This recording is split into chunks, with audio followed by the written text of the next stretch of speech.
Mm. And we're live. What's going on, everybody? Welcome to the Ryan Stick Show. Today, I'm in the presence of awesome. First up, we have Mr. Brian Sanchez. He is of the podcast High School Slumber Party, one of my favorite shows, and I listen to it religiously, except for the Twilight episodes because I don't even want to, unless you're straight up ripping on them. I just can't do it, brother. And also joining me is my future 90s co-host of some project we're going to do because Liz is the think tank. She is from Bucket List Music Reviews, the lovely Liz. How are you doing? I'm The good. Queen Liz. I'm not sure what the monarchy is and what I'm supposed to call you, but I just call you friend. Today, everybody, we're talking scary things during scary times, and we're doing a throwback to the 1990s when it was sexy to get stabbed. And it all started with the 90s revival around Scream, and that's why I want to bring up to you guys, because Scream to me was that kind of like movie where it was about people. It's like, oh no, like Nightmare on Elm Street 10 years earlier, all of a sudden it's all about the kids, but in this case the teens. And I remember seeing Scream for the first time and just getting my mind blown. I thought it was the funniest thing. I thought it was the most exciting thing. I want to know about your first impressions of Scream. Let's start with you, Liz. So my first impression of Scream, I remember it was at my birthday. And I was having a slumber party with a bunch of girlfriends, and we watched it in my mom's basement. And we were legit scared. We were screaming. We were actually screaming. We were like, ah. We saw the mask for the first time. It was this incredibly scary and disturbing thing. And of course, crushing on all the what's it, I'm like, my brain is mush right now. The main killer, what's it, the Johnny Depp lookalike? Oh, the poor man's Johnny. Yeah, poor man's Johnny. First of all, spoilers, Liz. I mean, who hasn't seen but but no, God, what's his name? I can't remember. Oh my God. You're talking about what's his name? Yeah. Skeet Ulrich, I Skeet think. Ulrich, yes. Yeah, Skeet Yeah, Ulrich. there you go. Skeet Ulrich, and of course, not a big fan of Neve Campbell, but she's great in this movie. Drew Barrymore is great in this movie, even though she was in it for like a short period. Yeah. A lot of great, a big cast, a good cast in this one for sure.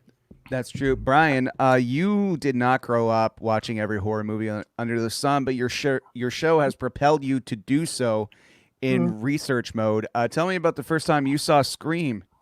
Well, Scream is so important. And actually, I didn't see it for the first time until recently because, Ryan, as you alluded to, I didn't really grow up on horror films, but through my show, High School Slumber Party, you can't talk about high school and teen films without talking horror films. So Scream we covered, I think it was last Halloween, and that was the first time I saw it for the front to back, really paying attention. I caught it on TV, but that doesn't really count. And I was just mesmerized.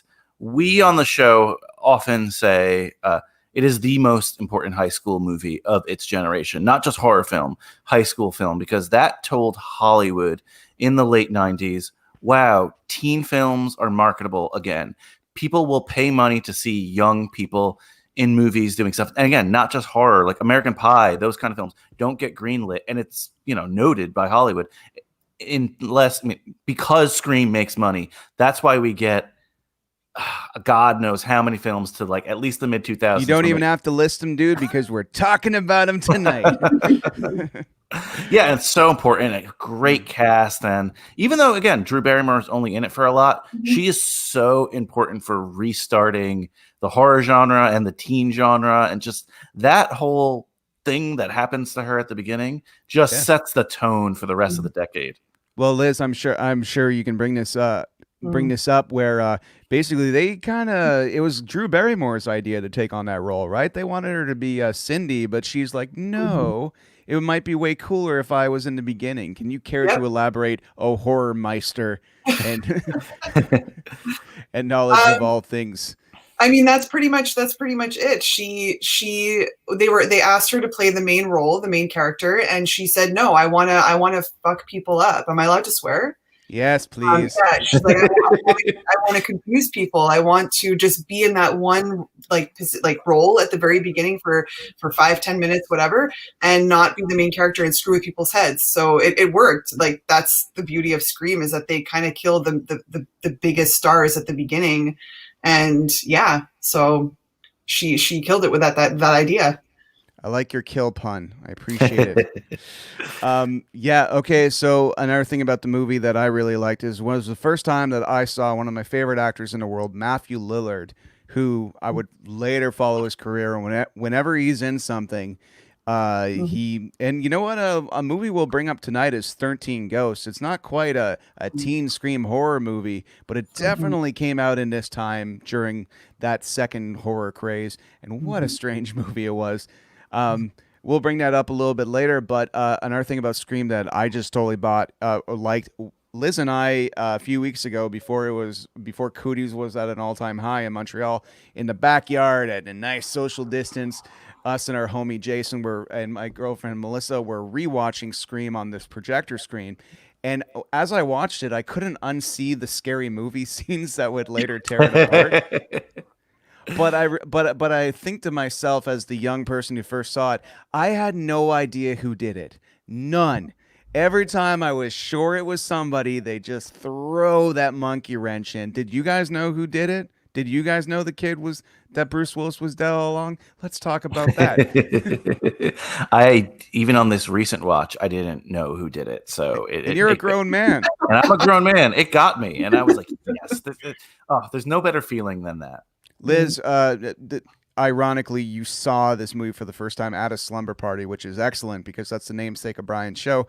But but did anyone in the slumber party, were you talking amongst each other, making little semi-cultures around each other, saying, we think Skeet did it, and the other ones are like, well, we think it was Dewey? Like, was there any debate around each other? There was a lot of debating going on. Yes, we were very excited and very into it, and tons of that going on. It was your typical slumber party. Like I had a lot of those little horror slumber. This is the perfect title. So yeah. Mm-hmm. Out of all my friends, I was the wuss. So, so there was no horror slumber parties for me. That came later. Okay, so Scream comes out. It's a massive hit. Starts off a franchise. Also saw Scream 2 a little bit. Let's just jump ahead to a sequel and the comparisons. Scream was very meta, where they all just talk about horror movies previously, almost like a Kevin Smith film, where half of it is based on the pop culture that it was inspired by. It is It references it a lot, and Scream 2 was no different. How old were you guys when you saw Scream 2, and where were you in life? I don't remember. I am pretty sure I saw it in theaters this time, but I don't really remember Scream 2 and how, like, my initial reaction, because I didn't find it as good as the first one. So I was just like, it doesn't stick. Like the first one I remember to a T because we were freaking out and we were young and we were into it. But Scream 2, I actually have no recollection of where I was. I just remember seeing it and being like, meh, like it's all right. And then I think they kind of just got worse as they went. So that's my opinion. But yeah. The Scream got a little hoarse in their mouth, like they kept going. Brian, have you ventured into Scream 2 yet in your later in life viewings? So I have, and only because my guest on our Scream podcast kind of echoed your sentiment, Liz, and wasn't too excited about it. And then I got all these comments like, what are you talking about? Every Scream movie's great. It's a great franchise. Every Scream matters. And then, so I watched a bunch of them, and frankly, they weren't as bad as some people said, but they all kind of blurred together as the sequels went along. So I couldn't really tell you. Also, I wasn't covering it on my podcast, so I didn't take as much notes. I was more probably editing and watching it, but yeah, I definitely didn't watch it as a fan. That's for sure. When we rewatched it in the what's it called in the fucking backyard. Ryan, learn how to talk. When we were rewatching it in the backyard, I definitely saw a lot more flaws. But let me take you back in time to the first time I ever saw it. I was 15 years old, and on that cutting edge of being able to see these said movies and being that age, but I wasn't there yet. I might have been 14. And what happened is me and my friend Robin, our moms bought us tickets for us to Scream and then passed them to us, and we snuck in being too young to be there, and that rush of when you're not supposed to be there and you're in the seats, imagining these like 7-foot ushers coming in at any second, being like, "You don't have any peach fuzz, get out of here." so that excitement, I think, kind of poured joy gasoline on that movie, and I didn't see like what it was till much later on, and I believe I really saw it for what it was a few months ago. Right. Wow. Yeah, kind of like, oh, you just kind of did this one. The first one was like groundbreaking. The second one's like, and here's more. We were all kind of just like, what? Like watching it and we're like, I don't remember it being this bad, you know? Yeah. Like, yeah, it was. But then the first one, we were like, fuck, this movie's amazing. Like this is a classic. But unfortunately, we had a lot of it ruined when we were watching it with Jason, because Jason never saw the Screams, and he saw the scary movies first. Screams after, he just laughed the whole time. He's like, "Oh yeah, I remember that part," and didn't get into it. So it is funny though, but also this time around, I was like, I don't know who did it. And when I did find out, I was even more surprised. Except for Timothy Olyphant, I'm like, he's a creepy bastard. If he's not killing somebody, I'll be very surprised. Right. But let's talk about a movie that was clearly inspired by Scream's success. I Know What You Did Last Summer. Oh God. Now, I haven't seen this movie in just a shade of 2 decades. So. Me neither. So, yeah, I remember vividly becoming a man while watching Jennifer Love Hewitt do her thing, seemingly overnight, you know, the fastest puberty in human history. But what did you guys think of that? Because that was another pack of teens that would go on to do stuff. You had Sarah Michelle Gellar, Ryan Phillippe, Freddie Prinze Jr. That's it. And Jennifer Love Hewitt, of course. Those were stars of the time. You know, that's quite a cast. I find Scream was filled with more unknowns, and they really took into account that they're probably going to be the next stars. What did you think of I Know What You Did Last Summer the first time you saw it? And maybe the only time you saw it. I don't know, judging by the apathy. That was actually one I did see as a kid. I had a cousin who was really into Buffy and Sarah Michelle Gellar, so watch it at his house. That's the last time I've seen it, frankly. But I remember really enjoying it at the time. But also, I wasn't a horror kid. I wasn't into horror, so it wasn't something that I had any desire to watch again. It's something I do want to see again. It's on my list, almost to a person when I talk about horror on my podcast. When I ask, "Oh, what were your favorite horror films growing up?" They always mention like their experience seeing that film, and we get like 50% of the Scooby-Doo gang in that film. So, hey, I don't know. I'm curious how it is today. You know, like watching it in my 30s compared to watching it when, as you said, Ryan, all 4 of these people were like hot at the time. So they're sexually hot still. But they're popular, yes. Yeah. So I'm not sure how it translates today because, again, I haven't seen it in a while. But at the time, I was mainly watching because of the cast. Yeah. Lots of cleavage and muscles, especially Freddie Prinze, you know, the year later when he's just like, yeah, I just been hanging out. And also what's kind of interesting about I Know What You Did last summer, and Liz, I got to ask you, I just realized that I need to ask you about the first time you saw this movie, but I do just to take into account as I'm thinking about, Scream is so very high school and living in high school, and it's a senior party and all this stuff. you see the end of high school and something tragic happening on prom night in I Know What You Did Last Summer, and then seeing what pieces of shit, useless pieces of shit everybody grew into a year later is very interesting to me. And I think it's the most horrible horror thing in that whole movie. It's just because it's so grounded in reality.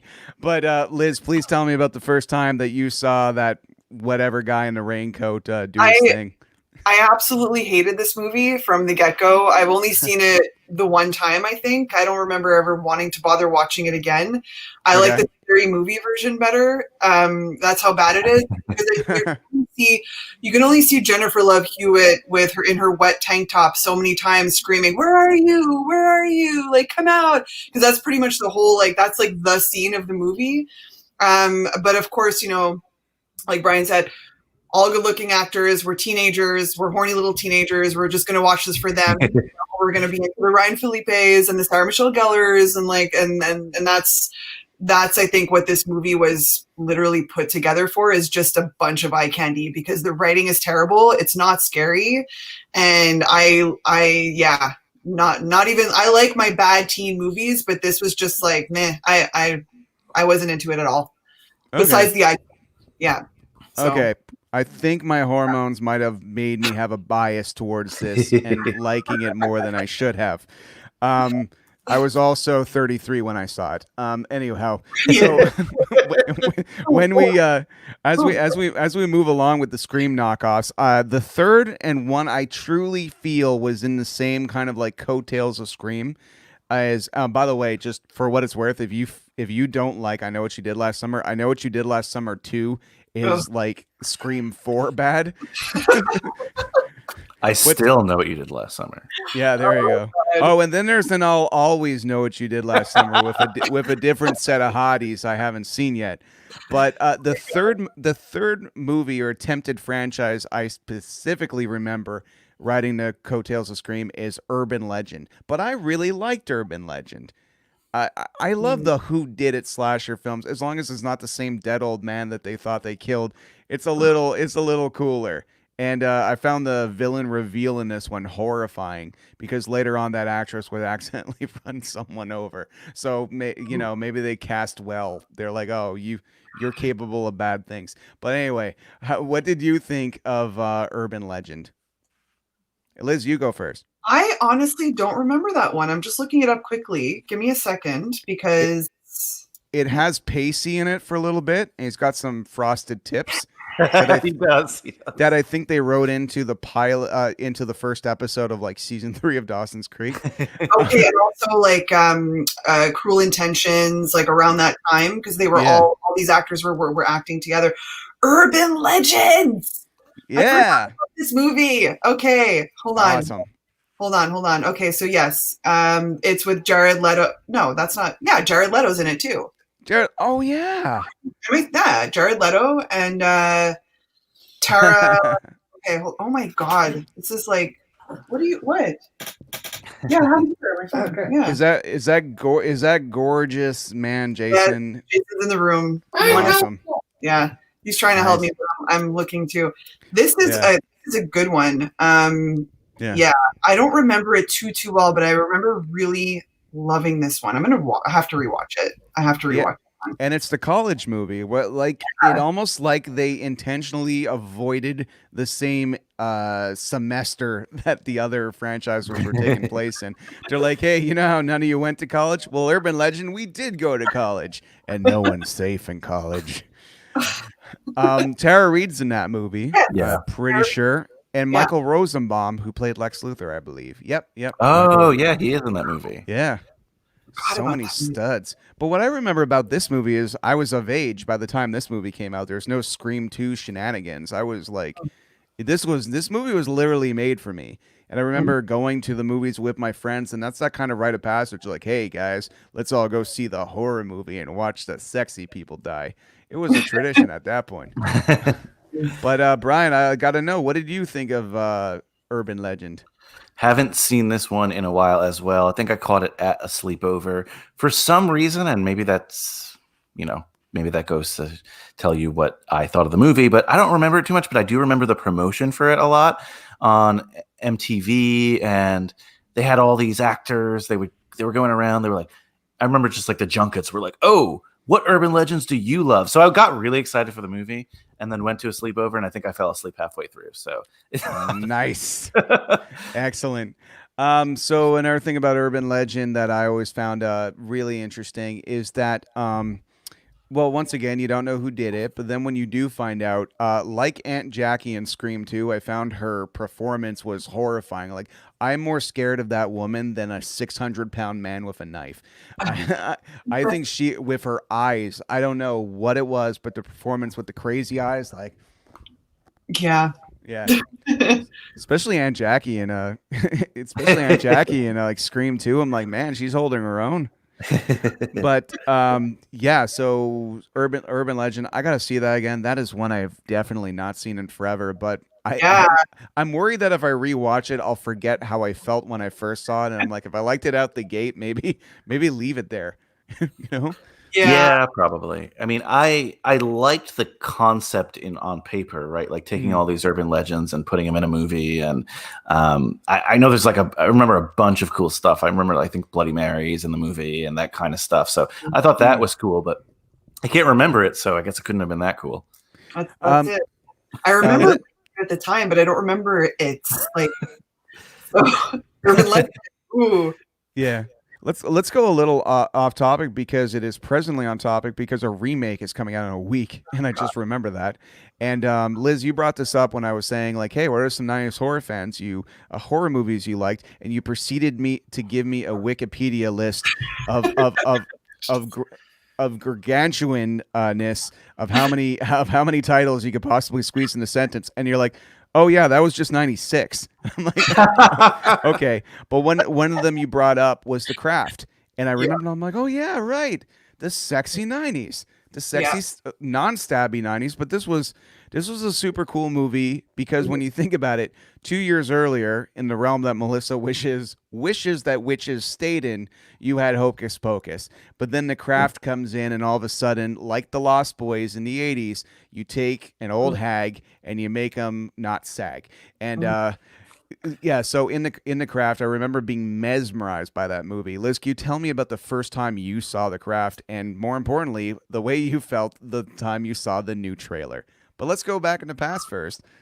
Let's start on something positive. Something positive. That's good. Yeah. Right. Yeah. Okay, so again, Slumber Party. I saw The Craft with one of my longest friends, Leah, who we're still friends. We've been friends since we were like 9.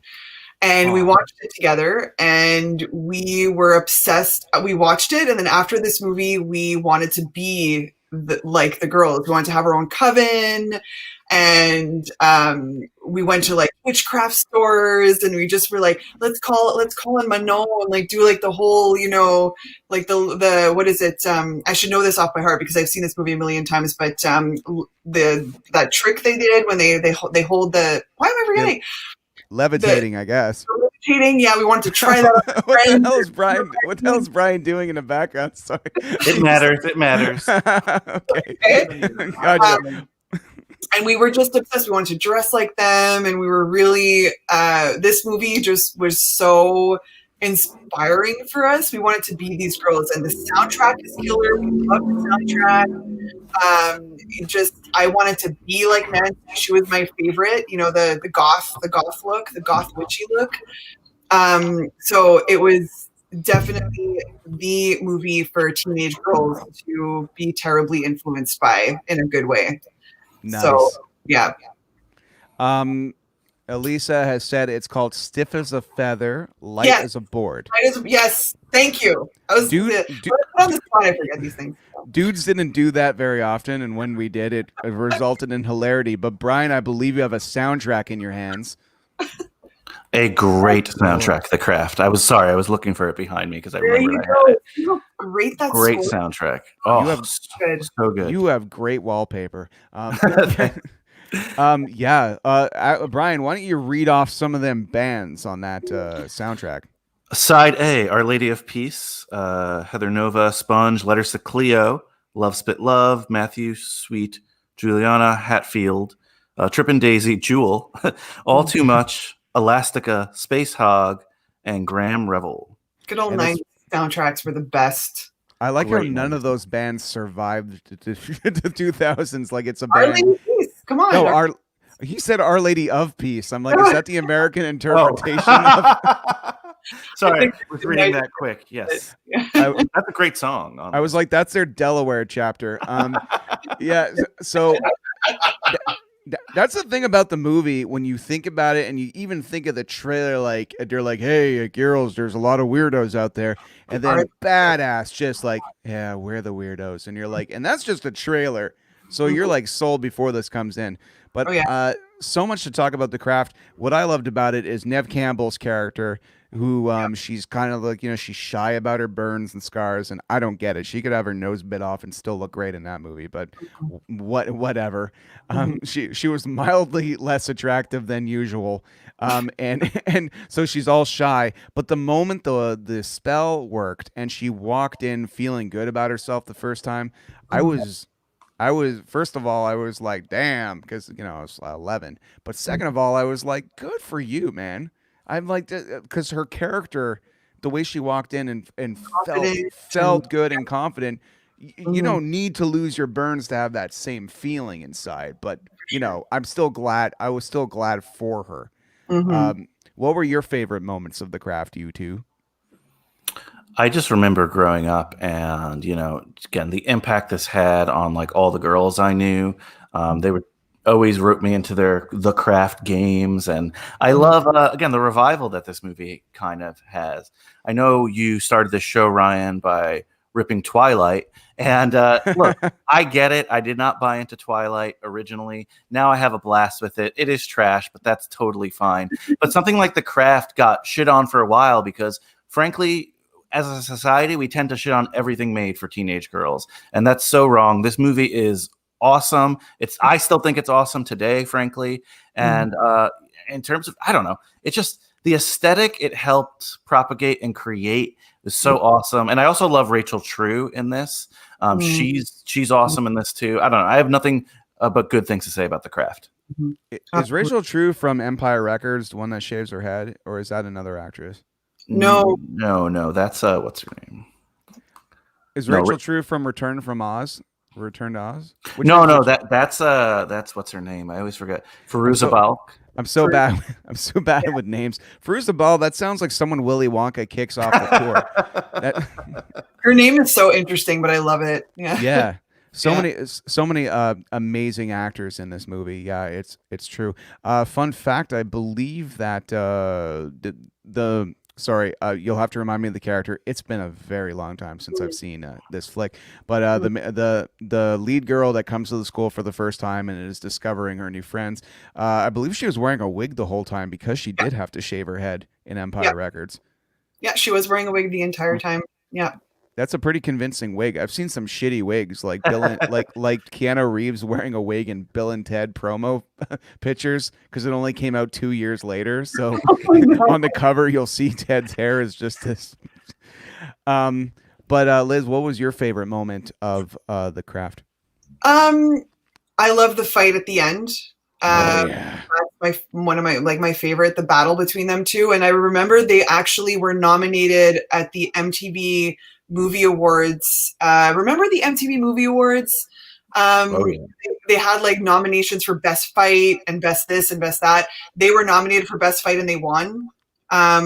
So they had like this cute little like quarrel on stage when they picked up their award as a joke. So that's definitely one of my favorite scenes. I also like, when they were becoming friends and they were having their sleepovers and the light is a feather, stiff as a board game. And when they were changing their hair color and doing all these cool spells and they were like really close together. I loved all those more positive moments. But the fight at the end is amazing. So yeah, I love that part. And then when she's when Nancy's in the insane asylum and she's still trying to call Manon and Oh, and that thing's in her head where like it's usually no way. That's that movie, right? Yeah. My favorite part of that movie is when that racist, uptight bitch loses all her hair. Oh yeah. That's my because that actress portrayed such a great villain. Mm, And it's funny because, your leads would eventually become semi kind of villains by taking their power too far, absolutely. abusing said power. But Mm. in the beginning, you need someone really terrible to make your flawed characters more sympathetic, and she did a great job. So here's kudos to all the jerks in movies Yeah, that that make our heroes more heroic. absolutely. And she learned her lesson at the end. She started being nice to her, when she was losing her Yeah. hair and she realized. Oh, So, what an yeah. amazing scene, right? Mhm. Now the part of the show where I want you both to bring up a 90s horror film that you're very fond of, because we don't have to go through this chronologically, but a movie that not only do you think is a good movie, but a movie that had a profound effect on you as a human being as you've discovered it. Oh no, put on the spot. I know it's like choosing your children with your Wikipedia list of information. It was Okay. just, yeah, I was like trying to think of movies and I was writing them down as I was sending them to you. And Yeah. then and I was looking through years as well, just to be sure, but because I'm a Yeah. nerd. So Brian, I have to like think of like a 90s movie because The Craft is definitely one of them. So I'm trying to think of another one now that Brian, do you got one offhand? Because if you don't, I could always think. Yeah, because we just covered this film on my podcast, and that's The Faculty. Yes. Saw that when I was young. I really liked it, and I was afraid if it wasn't going to hold up, and watched it. And I don't like the ending necessarily, or everything that happens in the ending. We'll put it that way. But I really, really enjoyed watching The Faculty this time. It was so fun. And there's just, I know that's more like sci-fi horror, but whatever. It was great. I was thoroughly entertained. Clea Duvall is amazing. Why did they change her in the end? I do not know. But I love The Faculty. You know what? I'm really glad you brought that up, and I'm glad you brought that up. The criticism we both have over the ending, Liz. This is something that I wanted to. Liz, this is something I want to ask you about because you're an OG badass, and you've always been you, and no boy would change that. But at the end of The Faculty, the part that bums me and Brian out is when the awesome goth girl all of a sudden wears all a bunch of fucking pink because she starts dating the quarterback, and we're like, what the fuck is that? I mean, it's kind of like in Pretty in Pink, when the weird like punk goth girl started dating a quarterback, or like at the end of their detention session, she starts liking the quarterback and she gets made over into this like prissy little preppy girl. So that's not fair because that's just showing that goth girls are not allowed to be goth and they have to be like pretty and prissy and whatever to get the quarterback. So no, I didn't like. Yeah. But I love The Faculty. I love that movie. It's amazing. I have the soundtrack on CD, not on vinyl. So Yeah. I need to Yeah. get that one. Yeah, we gotta think about movies like Breakfast Club, all those movies. It's like every time some goth girl, it seems to be like a problem. Even this movie we watched, Trick or Treat, the other day, when he was having trouble with his idol, he was starting to wear white clothes. Everybody out there, let us know if there is a final goth girl. You know what I mean? Like one that remains goth and cool throughout it and doesn't need a color transformation as an example of their mental transformation. What You know? about the Carrie remake? Because that came out, and I think in the 90s. And she, like the girl Oh, who played, Carrie yeah, too. Yeah, she plays kind of gothic a little bit the entire time, obviously, because she ends up, killing yeah. everyone. But yeah, um, yeah, I liked Carrie too a lot, actually. it's one of the Yeah. few 20 million Carrie remakes that they've released that I actually like enjoyed. That's a good one. There's a scene in that movie that I remember thinking it took me out of it. And is it Jason London or Jeremy London? Because they're twins. Which one's in that movie? I think it's Jason. He's usually in the movies, and Okay. Jeremy's actually no, I could be wrong. Hold, give me a sec. I'm looking this up quickly right now. Okay, so A London's in that movie, and Yeah. and Jason, yeah. and they're in the diner, and he's talking, and he's just like, I really like the band Garbage. And the way he said garbage is kind of like as in he's never heard the band name before and is pronouncing it wrong. And then he's just like, and they're at the diner, he's like, I wonder if they have any garbage here. And that always stuck with me. But it was also badass, and like the way It's really funny right now, culturally, how we are all kind of like, yo, treating ladies badly in this football macho crap is wrong.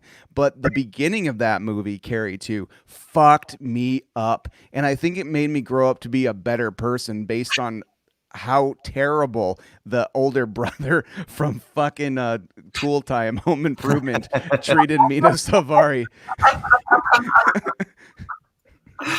Oh Like, my I always knew Brad was a fucker. I have, I actually have one, and I didn't realize Yeah. this was 90s. I thought maybe it might have been late 80s, but Buffy the Vampire Slayer. Oh yes. Yeah. That's it. 1990. Yeah. Literally was one of my favorite movies back then because she's badass, and then I fell in love with the show as it came out. Of So course. yeah, That's awesome. All right, so we picked some of our favorites, but now let's elaborate. Brian, do you have anything to say about Liz's choice? Like, cuz I was yakking through it, but Buffy. yeah. I love that Buffy the Vampire Slayer. We covered it on my show. It's awesome, and that was actually the first time I saw that one as well, like 2 years ago or whatever. And it's really, really cool. Like, I don't know how else to describe it because I was so used to the show, so I was like, "Oh, what is this crappy?" I know it became first, but it seems like it's just like a crappy version of it. But I really, really enjoyed that film, and weirdly, like, I know this is going to sound strange, but the colors of that film are they pop so nice. And I think I just love, I don't know. I love it. I don't know what else to say. I highly recommend watching it if you haven't, especially if you were like me who had seen the show and like not seen that film. Just watch it. It's a different thing, but it's still super cool. It's the same song, but it's a different band. Yeah. And there's things to really like about it, including David Arquette, who proceeded to play the same dude based on this movie for the rest of his life without being in Scream.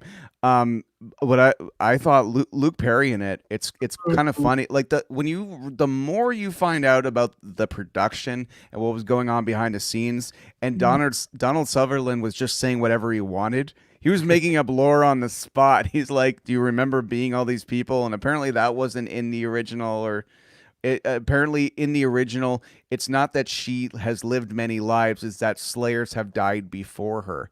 Mm-hmm. So that's fascinating, as they would later go into the TV show. But Donald Sutherland's like, I don't give a fuck. This movie's ridiculous. Apparently he was terrible, like on set. Yeah. Oh. Yeah, so moving on back to on the sexy slasher train. I know this came out in the 2000s, but whatever. I don't give a shit. It's Cherry Falls. Do you guys remember that one? I don't think so. Where basically the killer comes and kills you if you haven't lost your virginity yet. So everyone preemptively is trying to lose their virginity as fast as possible to not get picked off by this killer. Okay, well, if I haven't seen it, I will see it. You saying, Brian? So I've never seen it. But someone just actually recommended that film to me like an hour ago. So it's funny you bring it up. It's just one of these things that just keeps popping up now. I was like, what? And they said the exact same thing as you. Like, yeah, it's like a slasher, but now they're trying to kill all the virgins instead. They're flipping the trope on its head. But yeah, I've never seen it. So I was drunk and fell asleep in it. But the only thing I remember is there's an assembly with all the girls. And they're like, "Wait, are you telling me we actually have to put it in us if the guy can't do it?" And those words stayed with me because I'm just like, "Oh no, no one knows how to do that." Anyway, besides all that overly honest information, let's go on to that kind of over display of information makes me wish I was dead. And I'll tell you who didn't want to be dead is all those people in Final Destination. And thanks to a Devon Sawa, they narrowly avoided death, but death came for them. Yes. In the franchise Final Destination, that's a movie that really scared me because I'm kind of clumsy. What about you guys? When did you first see Final Destination? I saw it in theaters. I saw all of them in theaters, and I love that. I love Final Destination so much. The soundtrack, the cast. Yeah. It's an edge of your seat because it's literally like you, Ryan. Like I can be clumsy too, and it's like the ultimate psychological horror, because a lot of these things can actually kind of happen. Yeah. So yeah, I mean, not a lot of them. Like some of them are very exaggerated, but I love that movie. I haven't seen that in so long. I, Wow. Brian, what about you, man? What destination is the final one or what's the first Final Destination you saw? Which sounds like a word, just a bunch of words in a row. Yeah. We recently actually covered Final Destination on the podcast, and growing up and even today, I would just love, especially again, not being like a horror kid, I just love the fact that like there's no real personification of the villain. It's just like you cannot escape death. It freaks me out then. It freaks me out now. And I was really into it again, watching it on this rewatch, because it was like, holy shit, what are you gonna do if it's your number? So yeah, I'm a big fan of the Final Destination, at least the first one. I have to rewatch later ones. I know they get bigger and like much bigger set pieces and such, but the way they set that up, and I think I mentioned it on my show, but that's not a movie you want to watch on an airplane. I'll put it that way. No. No. Okay, so the Final Destination, they have a whole bunch of them. Devon Sawa is killed off in the first one, but I want to bring up something about the second one. He's not. No, I know he's dead. But he's not. Like, oh, right. No, the director's cut, he's dead. Yeah, and the girlfriend has like his baby and stuff. Like that's the director's cut. And in part 2, it's revealed later that Def eventually got him off camera because he didn't want to be in it or something. Yeah, like canon wise, like he survives, but like then he's just not in other ones, and like off, like you said, off screen. He's like, oh no, he's dead. Okay, because in the deleted scene director's cut, he like sacrifices himself and steps in a puddle or some shit and gets electrocuted to save the last.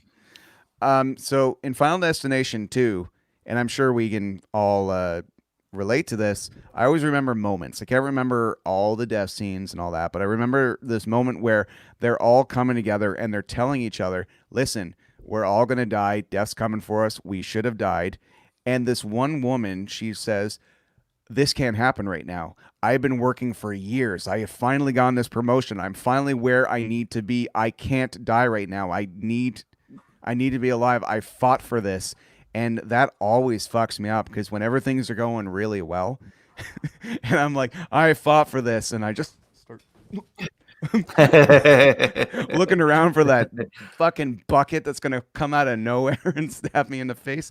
What was your favorite parts, if you can remember, of any Final Destination movie offhand? Oh God, I don't remember. The one with the shower scene. Okay. Water and it just crawling. I'm just, because I haven't seen Final Destination in years. So I'm trying to remember. I just remember the shower scene where they ended up getting electrocuted or something in the shower. God,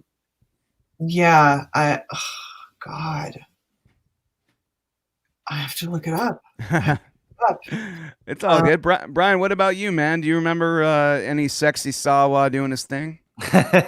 Well, I said it before, but that first airplane scene, where in the first film, where basically they're all on the plane and we see this whole airplane crash with all them dying, but it ends up just being like Devon Sawa's vision, and that's when he rushes off the plane, and then you're not sure where to buy in at that point, but they're all in the airport and you see the plane crash from afar, and they all react like that. That got me at the time. That still gets me now. And this was the first like real comprehensive watch of Final Destination that I've ever done. And I know it's the first one, and maybe that's a cop out, but I that scene just stuck with me again. Because air travel, I mean, I fly, I don't have any problem with that, but it's always still a little nerve wracking. You're stuck in the tin can at someone else's mercy. So yeah, it was just scary to see like, oh, this is what happens theoretically if something goes wrong with the plane.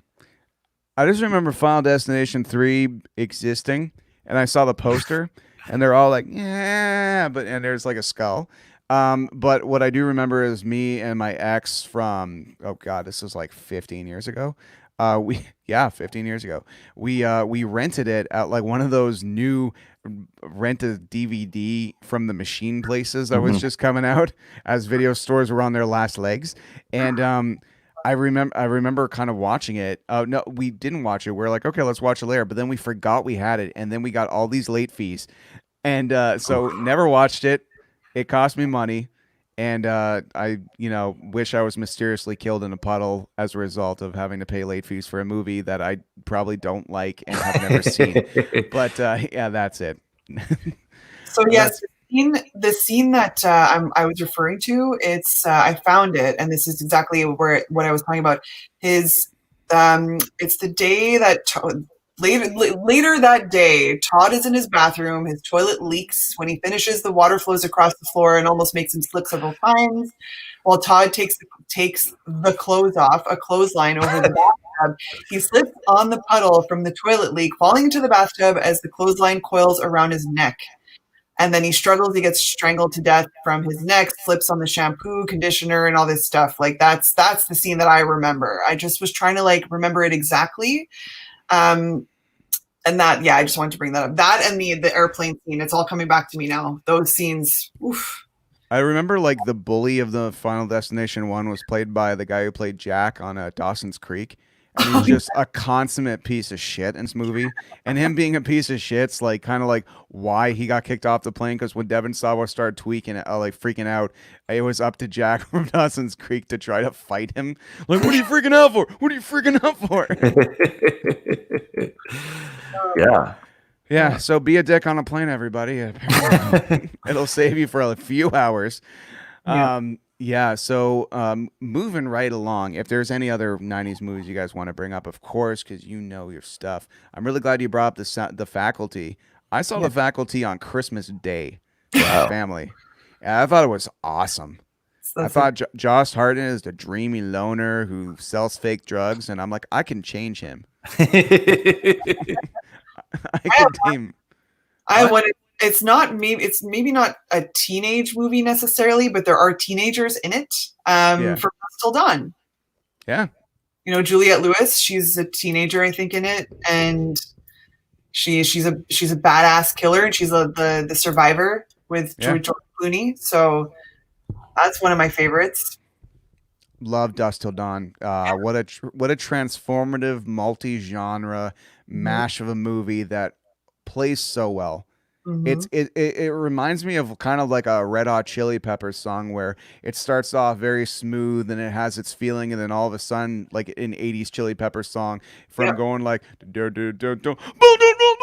just like, Jesus Christ, what the fuck happened? I thought this was a gun fucking battle and there's fucking vampires and holy shit. That vampire's face, and all of a sudden Salma Hayek turns into a butterface and I don't know what the fuck is going on. And, yeah. Anyway, I love Dusk Till Dawn. What a cool movie! Oh my god, the very mention of it makes me excited. What about you, Brian? What about some 90s horror? Let's fill up this show. I don't know. I'm trying to think. We've covered a lot. Let me try to. Oh, I actually, this is the first Halloween film I ever saw, and that's Halloween H2O. Yeah, dude. I don't remember much of it, but I do remember seeing that was one of the few horror films I saw in the 90s. That was the 90s, right? Yeah. 20 years later, so 97, 98, yeah. That makes sense. It's been 20 years. It's been 40 years since the first Halloween, when that one came out 2 years ago with Jamie Lee Curtis, and it's just recalled Halloween. And it made me feel old and horrified that it's been 20 years since I saw the Josh Hartnett, Jamie Lee Curtis one. Yep. And rewatching H2O, I'm kind of like, wow, I don't like this movie very much. It seems really small and a little cheap, and conveniently they're in this private school that no one's in. I'm like, oh, yeah, don't have to pay extras.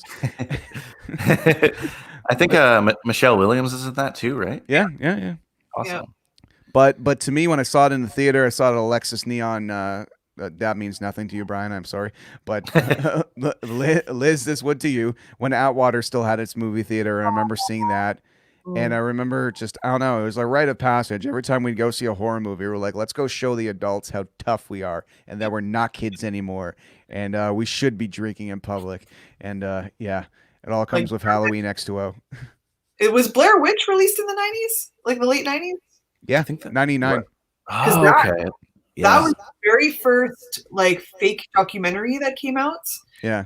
And I remember when I went to go see it when it first came out, like premiere, and this was before they announced that it was fake, and I thought it was real the entire time. So Wow. yeah, That's and then I awesome. found out like a couple weeks later that it was actually fake, and I was like, damn it! I love that movie. I love Blair Witch, and that's a special one to me for sure. It just came to me. I love that movie. I saw Blair Witch with some friends, and I knew it was fake, but I was with a friend that didn't know it was fake. So seeing her face as they came out of it was something that I will give up 100 Christmases to see again. Just the I can't think of the correct word, but just the pure unadulterated terror in her eyes. Her skin, it was paler than mine. Oh, that was Yeah, like I was freaked out. Yeah. Yeah. And what's really kind of funny is we went out, we were drinking afterwards, and we were messing around, and someone we were with, I'm not gonna say it on the internet because I just don't say things on the internet, but whatever. Someone we were with was doing something sketchy enough where like. Cops were called and they were sent into the area, so the rest of us ran into the woods. Now, Ooh. I'll tell you, doing this just a few hours after Blair Witch, and you you see your blurry friend running forward from you in the dark was no. pretty horrifying. That's when I finally got scared of Blair Witch. I'm like, oh shit, it's happening. Don't fuck around, guys. I'm Josh. I go first. I can tell you a film that's on my list that I haven't seen that I want to see. Sure. But not that I think it's good or anything, but I'm always like, oh, I've really wanted to see this one. That's Disturbing Behavior. Have any of you guys seen that one? Yeah. Yeah, that's a good one. It's weird, but it's good. Oh wow. It's been a while since I've seen that. That's another movie that perpetuates, and it's not a spoiler, but it's another movie that really perpetuates the kind of like what you maybe like or dislike about The Faculty, where high school is a bunch of cliques, and they do that in Can't Hardly Wait too, where they really specify. They walk them through the cafeteria, and they're like, "That's where the geeks sit. That's where this people sit," and I like Disturbing Behavior a lot actually. But what I remember the most about it is that Harvey Danger song. Paranoia, paranoia, everyone's coming to get me. Because it's in the trailer. So you're like, this song must be the whole movie. And it's like, no, it's 15 seconds. One running scene. That's great. Yeah. Yeah. It's like Katie Holmes, Dawson's Creek. It was all that era, like that whole period. It was all these actors. Yeah. It's funny. I think like Scream is the only one where, but then again, when you really examine it, Scream was like Nev Campbell was a television actor doing like movies for the first time, and then Sarah Michelle Gellar, she was a television actor doing movies for the first time, and Jennifer Love Hewitt essentially was a television actor. So these horror movies were kind of like these stepping stones for these like sexy AF TV actors to get onto the big screen. Yeah, this has been great. Everybody out there, we can read your comments and stuff like that if we can see them. I'm pretty sure we can. Name some of your favorite movies that we haven't mentioned yet because there's so many. Ginger Snaps. Yeah, Ginger Snaps is a classic. Have you seen Ginger Snaps, Brian? It's on my list. That I have not seen it, but it's something I was just saying, Liz, just in case. There's like, I just love the way it fucking ends. It's like, I didn't realize that I don't want to see a spoiler by accident, so I'm sorry. I have a big mouth. Okay. Yeah. I know. I've heard your interview of Bly Manor about 7 times, and I'm like, yeah, I haven't seen it yet, but I feel like it happened to me. Okay, I'm the only person apparently that does not like that show, so it's fine. Oh no, it's all good. It's not like you said, Luke, I am your father or anything. It's all good. In fact, actually, I'm kind of glad that a few people have ripped on it so far because, like, now I'm gonna watch it. It's so much better than someone saying this show is so fucking good, it's going to cure cancer. I can't wait until you see this fucking show. You call me when you see this show and you are praising and you are carving it into your arm. I would rather hear everyone say, "Oh yeah, it's fucking crap," and then be pleasantly surprised. That's a good point because I loved Haunting on Hill House. Like I love that season, but yeah, Bly Manor just didn't do it for me. But we'll see what you think. See what you think. Now, Brian, I wanted to bring this up because you were saying you liked Haunting Hill House, and I'm thinking, what's going to reminds me of that is that we all like the Craft, the original Craft, but this brand new Craft is coming out in a week, and it doesn't look awesome. It's produced by Blumhouse, but Brian, isn't it your prerogative to actually watch this thing and review it? Like, yeah, I don't know if it's going to make the cut right away, but because I don't like when they do this kind of stuff, obviously. But yeah. I'll watch it. I don't just stick in the nostalgia. I try to watch new films as well. I think that's super important. Again, I don't know why this needed to be remade like this, but I don't want to dismiss the effort until I see it. We'll see, but yeah, I mean, I don't know if I hope. Put it that way. We'll dismiss it for you. It's kind of funny. Within 3 days or 2 days of each other, possibly the same day, I haven't really looked, but 2 remakes of beloved 90s classics involving witches are coming out the same weekend. So it's kind of like seeing a remake of Babe and Gordy in the same fucking 2 days, or Deep Impact and Armageddon in the same fucking 2 days. Like, out of all the year, there's been no other witch movies, but they're both coming out the same weekend, and they're both look like they're kind of bastardizations of the original. At this point, if you were slightly better than the other one, you could have taken the prize. But when I see both trailers, I'm like, you both missed the point. Yeah, big time. You sprinkled it with digital frostiness and just kind of like have taken out all the vodka. Yeah. And left us all with the soda, and it's flat soda and like whatever. But you're what's the other one? You said the witches. Oh, yes. Yeah. Whatever. Yeah. I love Angelica Houston. Ugh, she's so good in that. And I saw that one in theaters too. And oh my goodness, I can't believe they're remaking it. And I watched the trailer, and I just. Yeah, I don't know what they're doing, honestly. Watch these movies be amazing. I doubt it, but watch them be amazing. I want to be wrong. I want someone to be like, haha, see, you piece of shit. I know, me too. Yeah. But Brian, you're right there, man. We got to have a positive outlook until we actually see the things. I mean, I've seen some trailers to movies that I was like, oh my God, this is going to be great. And then it wasn't. And the key is like, make sure you use a Nine Inch Nails or Smashing Pumpkins song in your trailer, and you can make your movie better before you actually see it. Happened with Terminator Salvation and other movies like that. Yeah, very true. I also just don't like to discourage the making of teen films. We've had some years where we didn't get too many, but now with the whole streaming revolution, there are so many that come out, and some of them are trash, but that's fine because we need that. Liz, you mentioned the MTV Movie Awards earlier, and they were a big deal back then, and now everyone wants to win an Oscar, right? I say, fuck that. Let's make some more, trash films as well, and let's have fun with it. I don't know if the new Craft is going to be like that. Maybe they're taking that too seriously, but who knows? And let's say some kids watch it and they enjoy it, and that lets them discover the original, then I'm fine with that.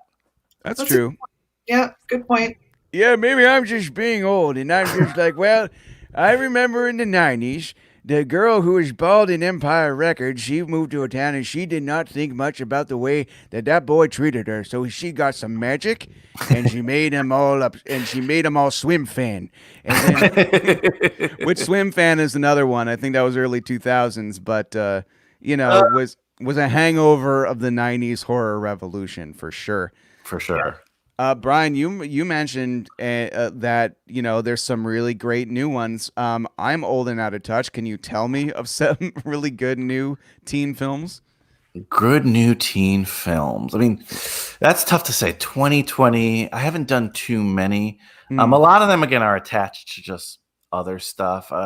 The Pete Davidson one was good. I can't remember the name of it now. Oh, I want to see that one. Yeah, I thought the Babysitter was really good. Liz, you see the Babysitter? The Babysitter, yeah. That's a good one. Wasn't too much of a fan of the sequel, but the first one was really good.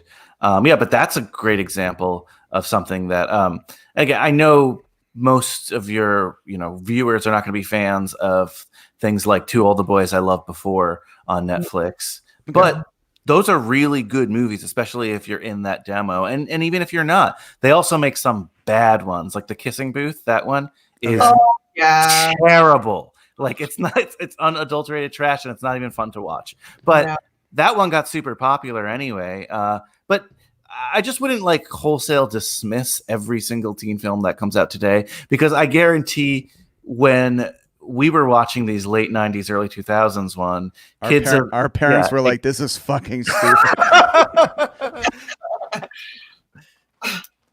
I'm glad. Okay, so 3 Cheers for the Babysitter. Apparently that is a good one. Got to check that one out. And we said The Babysitter. That's a good one. I mean, you know, there's some really good teen stuff, but I think everybody wants to be dramatic teen stuff, and they don't want to make the trash. But before the world was filled with cooties, Liz showed me a very cool movie starring Aubrey Plaza that the name is escaping me, but it's kind of like, well, what if American Pie was from the girl's perspective, and she wanted to lose her virginity before going to college? What the hell is that movie called again? The what? The To-Do List. Nice. It takes place in the 90s. Yeah. It was made like in 2006. No, not 2006. What am I saying? I think in 2000. Hold on. Let me look it up quickly. I just actually, a friend in 2013, it was made. It takes place in the 90s, so it has all that hilarious 90s, you know, pop culture, the soundtrack, the clothes, the lingo. And a friend of mine actually just watched it for the first time the other night, and she's like, Liz, have you seen this movie? I totally think of you. And I'm like, yeah. That's that movie's hilarious. Amazing. Yeah, I had a really good time watching that. Brian, I recommend. That one's a lot of fun. Yeah, it's on my list. Haven't seen it yet. But just side note, I love that feeling when someone recommends a movie for you that you already love, because it's like, oh, you know me. Yeah. It's kind of funny. I think Brian, like you and I, Liz too, because you know people know us. We're like the 3 90s people, where they're all kind of like the 80s and 90s. Like they'll come to us because I'm always talking about stuff and stars that happened in the 90s because of my show, and Brian, you do some classics because of your show. And Liz, you putting great content on your website, all these 80s albums and reviews. Actually, right now, let's take a little moment to plug your stuff, guys. Liz, tell Brian about Bucket List. So I run a music webzine called bucketlistmusicreviews.com. And we are about 7.5 years old, and we basically review music. We review albums, shows. Obviously, that's put on hold for this year. We interview artists. We have live Instagram coverage as well. We do live interviews and debates amongst each other. And every Friday, we come out with a 90s review. So we kind of review one of our favorite albums from the 90s. And we review it in a way where we give it a 90s score, what we thought about it, or what we remember thinking it would get in the 90s, and then compare it to now, if it would still kind of get the same score or less or more. So yeah, every Friday we come out with these 90s. It's called Rear View Mirror, Remembering the 90s. And it's a lot of fun. Everybody's excited whenever we release them. And so, yeah, every Friday, Bucket List Music Reviews on Facebook, Instagram, Bucket List MR, Twitter, Bucket List MR. We're on YouTube. We're called Bucket List TV. So yeah, it's been a lot of fun, and we get to discover a lot of new music because we cover a lot of underground, unsigned artists who also deserve, you know, recognition and promo, not just the big guys. So, yeah, that's pretty much what I do. Awesome. And Brian, let's talk about that wonderful podcast that has made my phone run out of space, because when I discovered your podcast a few months ago, I just proceeded to download every single episode in availability. So tell everybody about High School Slumber Party. Well, I appreciate that, Ryan. And you were just a guest on High School Slumber Party I was. Trick or Treat, not Trick or Treat, as you made clear. Trick or Treat, the most metal teen horror film probably of all time, I'd say. What a crazy film, but that was a blast. And yeah, I host a podcast which is bi-weekly these days. I might go back to a weekly format, but whatever. But we just talk teen films, high school films, and just the way they make us feel. Liz, I love your grading idea. I think that's awesome what you do over there, because often we talk about films that maybe we loved back then and maybe don't hold the same weight today. But sometimes, and like The Faculty, they really surprise us where we're like, oh, that's just as awesome as I remembered. But yeah, we don't just talk horror there. As I mentioned, we talk sometimes some new films. Yes, we do talk Twilight, but we have a blast doing it, okay? This is all my first watch of Twilight, and what a fucked up movie. What a fucked up series. There are some crazy horror elements in Twilight that you would not believe. Trust me. I like this. I like the books. The only thing that bothers me is that it's very, PG-13. So there's not a lot of when they're about to have sex for the first time and they skip it to the next day, and she's like, I woke up with bruises all over my body. Oh, God. And that frustrates me because it's like, come on, we want the details. But other than that, it's the first Twilight was great. I obviously fell in love with Edward, whatever his name is, in the first one. And the second one, and yes, Vampire Should Not Sparkle. That vampire lover of movies, or vampire whatever. Lost Boys is my favorite vampire movie.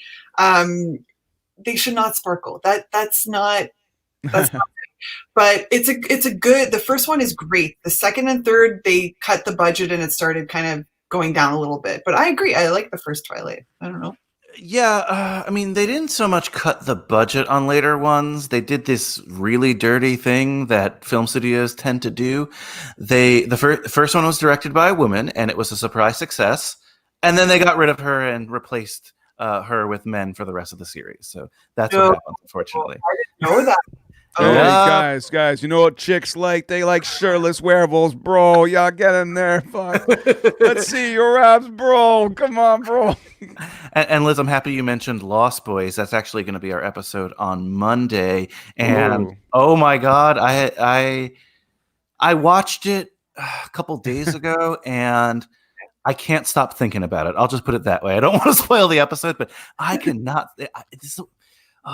The sax man, everything, right? It just won't leave my brain. But we just don't cover horror films on High School Slumber Party, of course. Yeah, we do the classics as well, Breakfast Club, all that jazz. So definitely tune in twice a week wherever you get your podcasts. I'm so glad you brought up what you said about you. Like, Liz is grinning ear to ear down there because The Lost Boys is like religion to her. So it's kind of like watching a reaction video on YouTube, like someone's grandmother watching a fucking like horror movie for the first time, because you're just not used to people. You take it for granted that not everyone in the world has seen The Lost Boys.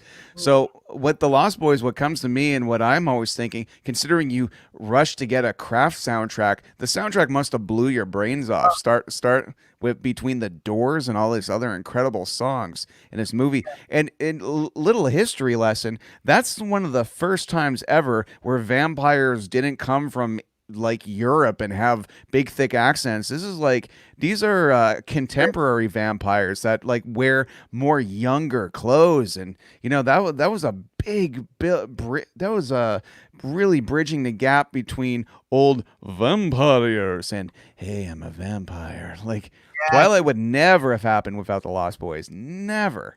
Mm-hmm. So, Liz, tell me about your love of The Lost Boys since we're on this. It's it was almost the 90s. I have Tim Capello, which is the sax man. I have him tattooed on my calf. Oh. I also have David tattooed on my calf. Oh my God. Awesome. Yes, I'm obsessed with the sax man. I wanted to try. He went on tour last summer, I think, or a couple summers ago, and I wanted to try and see him, but I couldn't.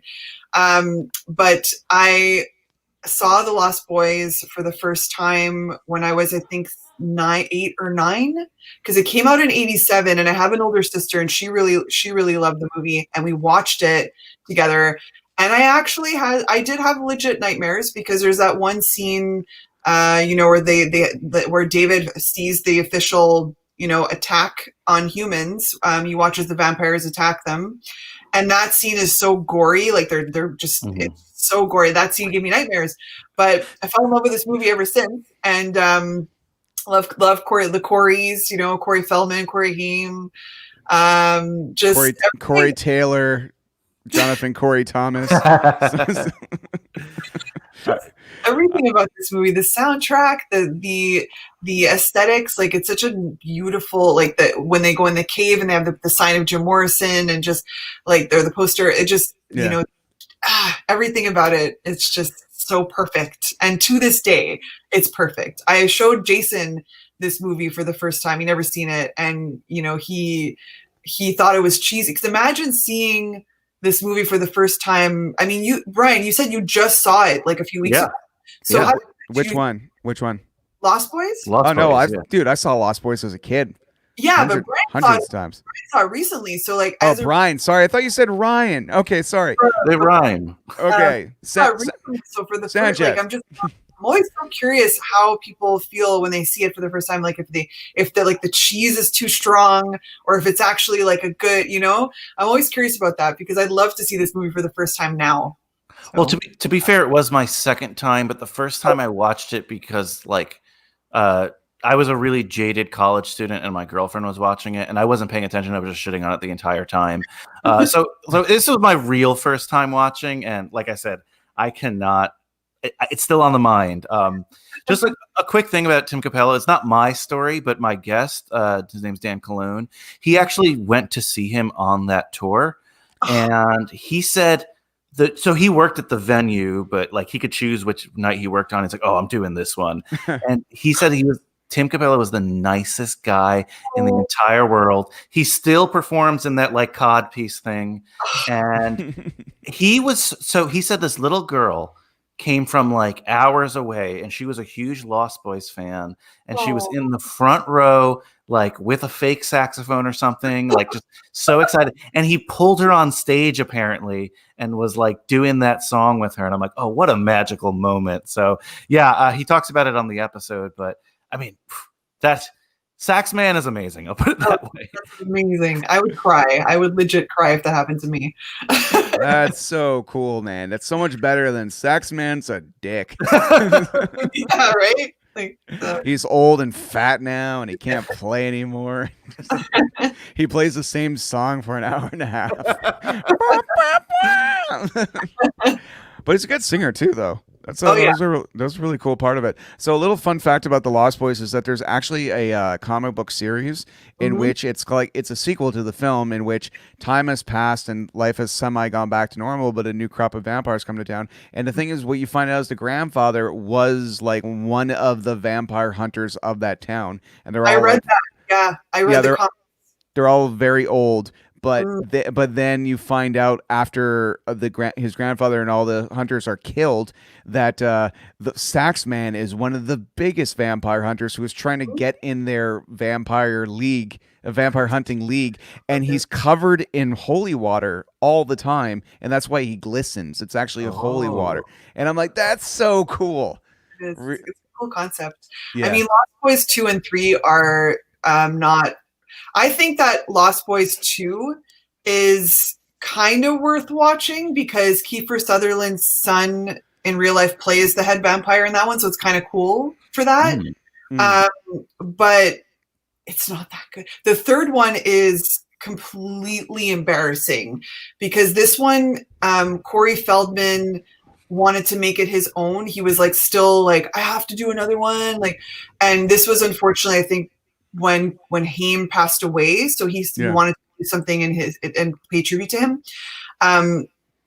It's so bad. Like it's don't. I mean, you could watch it. Just watch it because you're curious, but just don't get mad at me for wasting your time. It's absolutely terrible. The acting, just so low budget, and I feel bad for him because he wanted to do this and. But the second one, I think you guys should check out just because, like, it's still, kind of cool a little bit. Yeah. Okay. Movie. It's not a horror movie, but a movie I watched religiously in the '90s for its soundtrack. It was The Crow. Oh yeah. And you're talking about bad sequels, and I'm like, I don't think any franchise in the world has had more bad sequels than The Crow. Oh Like, yeah. I Oh saw my. The Crow four. I think it's called Wicked Prayer, and my buddy had just buried his grandma like earlier that day on his birthday, and he's just like, Ryan, I got to tell you, this is the worst part of my day. I buried my grandmother on my birthday, Oh my but God. the Crow Wicked Prayer is making me so much. Oh my God. That is terrible. Because my grandmother, he was saying my grandmother, she's old. It was her time. Someone decided to make this. Someone decided to go through with this. This was a choice. Yeah. So Jason Greenberg says when cinema's worse than death.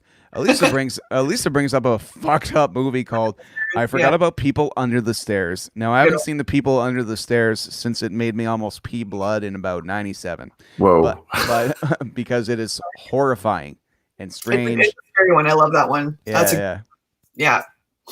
I think I might have to fight my fears and watch that again. Anybody who's just joining us right now, tell us what your favorite movies, horror movies in the 90s were, and we want to talk about them. Brian, I'm really glad you came on. I'm really glad the two of you have met because clearly you're kindred spirits and you have a deep love for this genre of film, as we all do. I want to bring up a movie but I don't want to talk too much about it because as I beg Brian to be on his show again, I want to discuss the movie Idle Hands, and I'm a big Idle Hands fan. But Liz, why don't you, without any spoilers, why don't you tell us about your thoughts and feelings on Idle Hands? I think it's hilarious. It's more like a horror comedy. I mean, most horror is comedy depending on how you look at it. But I'm just trying. I haven't seen that again. It's another one, a very nostalgic moment for me because I haven't seen that one in years. Yeah. So I don't remember it. I don't remember it fully, but I just remember Seth Green. Yeah. And he's just adorable as usual. I'm just trying to think. Hold on, give me a second. No problem. For a moment, because this is another one I have to like quickly look at some reminders on because it's been a while. But Brian, whenever you let me come on your show again, I definitely want to do Idle Hands with you because I have a deep love of that movie because I was just at that age and it had this kind of punk rock edge to it and I think Jessica Alba was seemingly discovered in that movie. She had done some television before. But another Devon Sawa joint. Yeah. No, you're definitely. I don't know when we'll get to it, but we'll get to it soon because I definitely want to have you on for that. Because again, passion. I can sense your passion with Idle Hands. So looking forward to recording that soon. Yeah, love it. Great cast too. Jessica Alba's. This wasn't her first. It was Never Been Kissed. That was her first real. But she was scenery that talked in that movie. She had a character in this movie. No, she had a character in Never Been Kissed. She was one of the mean girls, so she was in quite a bit. But that was when I first discovered Alba, and then Idle Hands came after that. And Alba is I think she's adorable. I love Jessica Alba, and yes, Idle Hands is. Oh my God, this is bringing back memories. I'm just sorry. Keep talking. I didn't mean to interrupt, but this movie's awesome. All good.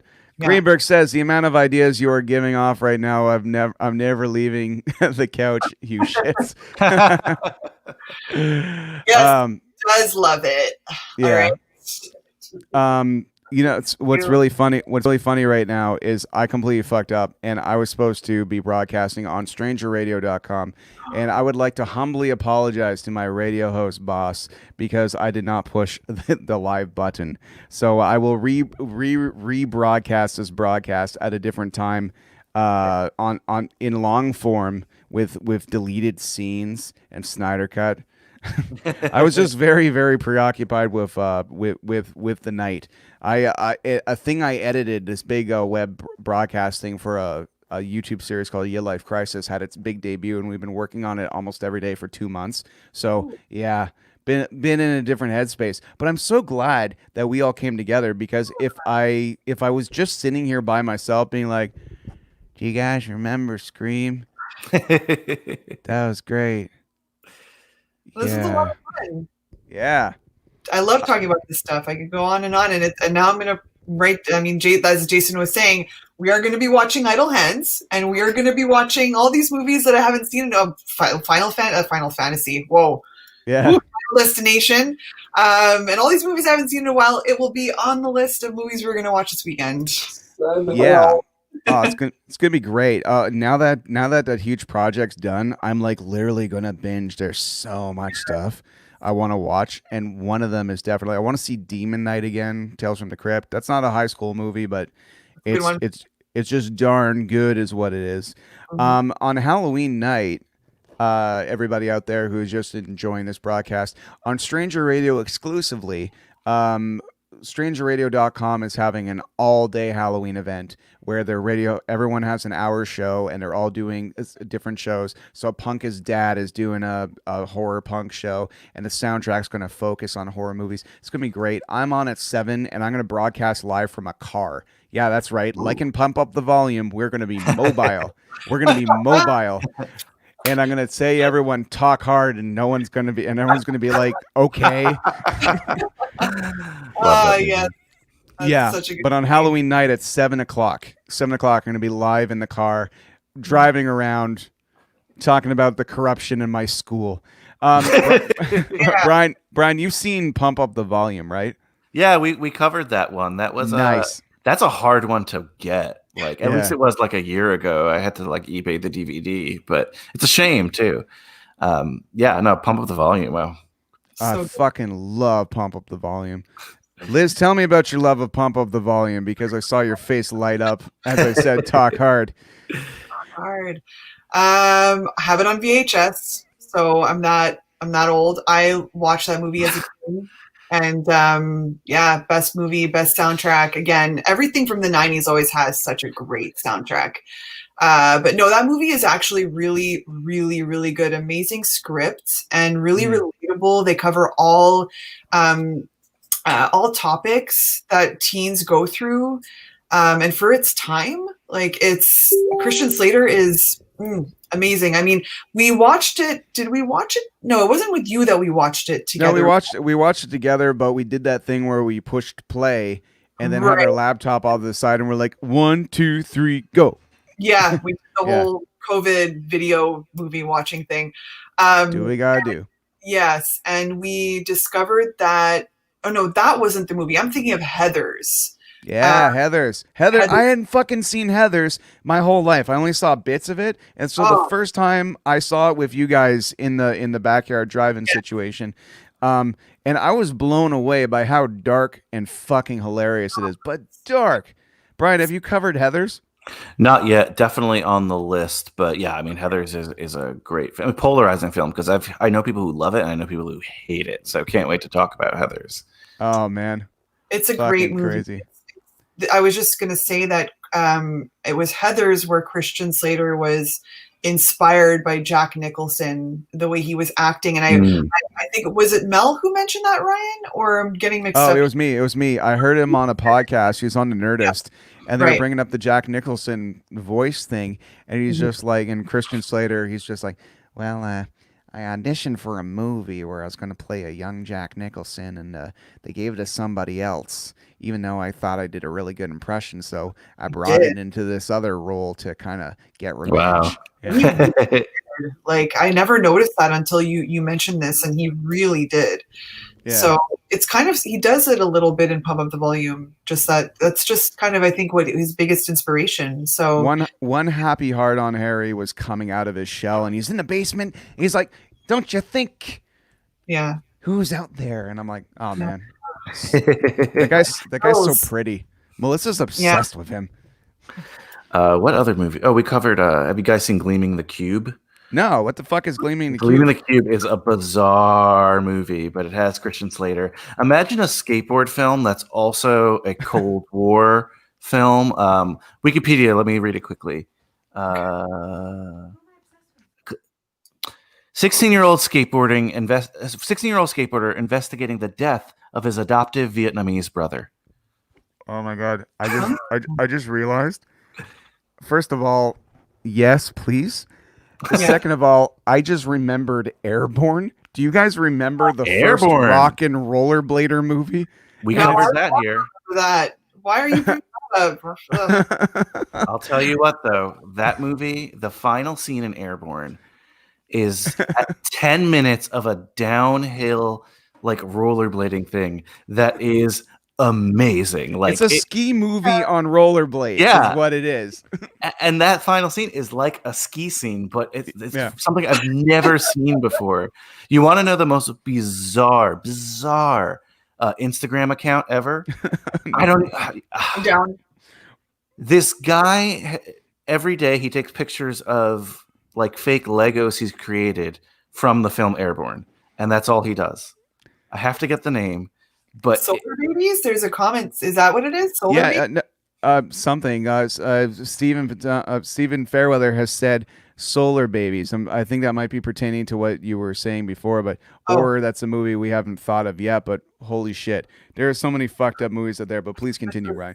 Yeah. No, I mean that's pretty much it. This dude just takes pictures of toys of the Airborne characters that he made and just acts out the scenes. It's the most bizarre thing I've ever seen. Like once I covered the episode, he started to follow me, and now I follow him, and I don't know. It's just amazing. Good for him. Liz also showed me a movie during like the most scariest of quarantine times when we'd have to watch movies over with her and Mr. Greenberg over Zoom or whatever the fuck we were using, and I watched Ski School, and Ski School kind of like makes Hot Tub Time Machine 50 times funnier to me because I love Hot Tub Time Machine, like love it, but I love it even more because you're like, oh, this is where it comes from, like it's this, right? Ski School's a classic. It's a classic 80s, movie, teen movie at a ski resort with lots of boobs. Yeah. Here's the funny thing is that I just remember this now. There is a high school zombie movie. Actually, there's two. And Brian, I really want you for Christmas time, if you have time, and if this is the one I could come back on or whatever, you have to see the fucking movie Anna and the Apocalypse. Saw it, covered it. You covered it. Fuck, yeah. Right. And I remember listening to it. Fuck, now. Oh, shit, I can't remember my life. Okay, thank you. Now that you did it. But anyway, everyone out there has to see Anna and the Apocalypse. It is a zombie comedy high school Christmas musical. It is all those things. It is equally all those things. Scottish too. And it's and the fucking music is awesome. It shouldn't be awesome. The songs are good. Really good. I sing them. I play them all the time. The last song of the movie I played to make myself feel better sometimes. It's fucking nuts. It has no business being as good as it is, but there it is. Anna and the Apocalypse. But a movie I saw at Fantasia I really want you guys to see because I thought it was fucking awesome, and it's a real throwback to the 80s. It's called Dance of the Dead. Not the episode of Masters of Horror that people usually think with Robert Englund. It's called Dance of the Dead, and it's about zombies that invade a school dance and the ragtag team of people that need to defend the school. And it's kind of stereotypes of what 1980s people would be, even though it's made in the 2000s. And I just think it's awesome. And there's like a band that plays, and their music, they're immune to the zombies because the zombies like their music and they just kind of stoically listen to them. There's like these little things in this movie that are just fucking wonderful. And it's a movie that it didn't get a big push. No one really knows about it, but it's one of those magical things where when you go to Fantasia, you might strike gold.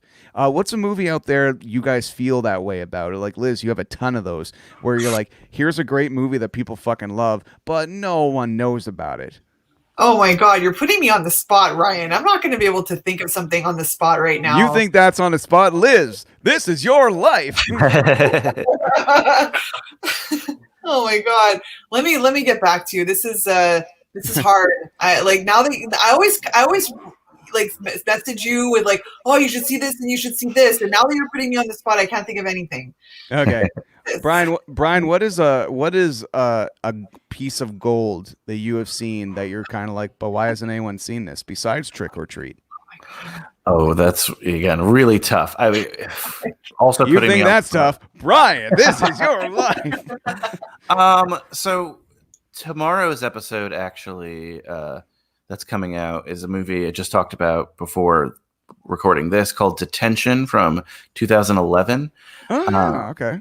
and my guests really love that film. A lot happens in that film, but um, I thought it was pretty good, and that got like it was at South by Southwest in 2011. I think 2012 it had a short run. It's a pretty easy film to see, but not a lot of people again have seen it. It's bizarre. A lot of strange things happen, but I was thoroughly entertained, and visually it's says some of the best visual sequences I've ever really, frankly, seen in a film of that era. So I definitely recommend checking it out. The director is a very famous, now it's slipping my mind because once I record an episode, it all goes out my brain. But the director is like the most famous music video director ever, or one of the most famous. Oh. He did like that Backstreet Boys video that were like where they're Halloweenish, but he did like all Britney Spears music videos, and I know that's probably not up your musical alley, but these were the videos that just like had made such an impact. And basically, he took all his music video money, and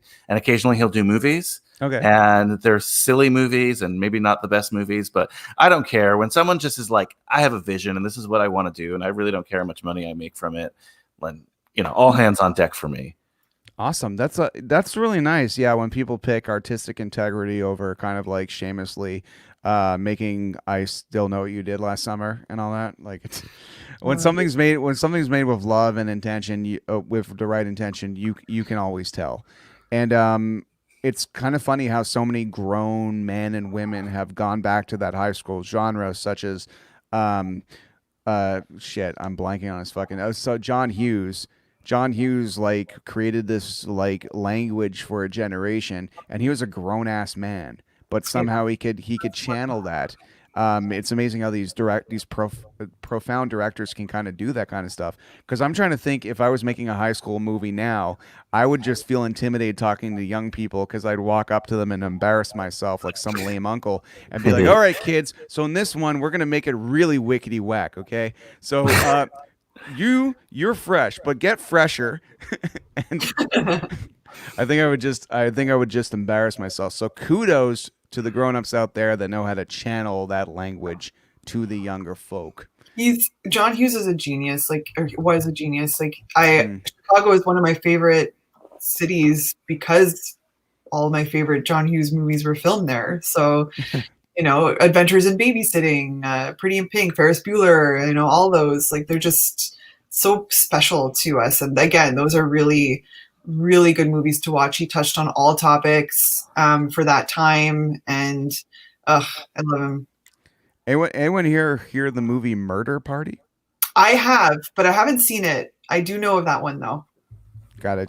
Yeah. I gotta check that out. There's a lot of like teen horror flicks. Fascinating thing that we discussed on your show, Brian. If you want to hear me and Brian totally talk about Trick or Treat Everybody for a long time, you can download his episode. It is, I believe, 2 episodes ago now, and it's really quite amazing. Like when you relive the high school experience through a traumatic sense. In a dramatic depiction, and it makes me think I'm really glad I had really big tough friends to protect my like my dorky ass away from harm, but that's not always the case. Before we rock out tonight, is there a particular movie that you find touched your soul in that kind of like loneliness depicted in the movie? You kind of felt solace in it, and their journey made you feel better about your journey. Does anything like that come to mind? Because I can bring up a few. I mean, I was very fond of having sex with pies, but once I saw Jim do it, I just had to say no. No, that's not true. But yeah, a lot of the stuff we brought up today, it's mainly like kind of like not violent revenge, but when a bully gets its comeuppance by people. I like it when the bully and the main guy become friends. Like that's my favorite thing in a movie, because it's such a better message instead of saying, okay, you got over it because you beat this person to death. It's like, no, the problems got solved because they were friends in the end. And I know that sounds kind of corny, but you know, when it's done properly, it's fantastic. I have one. Yay!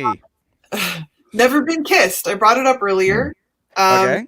With Drew Barrymore. That one was really special to me, you know, as somebody that, you know, was bullied in high school, and, you know, and then you grow up to be like, you know, you're still kind of like finding yourself, and then she ends up, you know, having her little you know, she's finding herself as she's hanging out with these teenagers throughout the movie, and she just becomes this cute little thing, and then she gets kissed for the first time, and it's such a sweet movie. Again, it's a really good 90s movie, a 90s teenage movie with Jessica Alba. She's in that as well.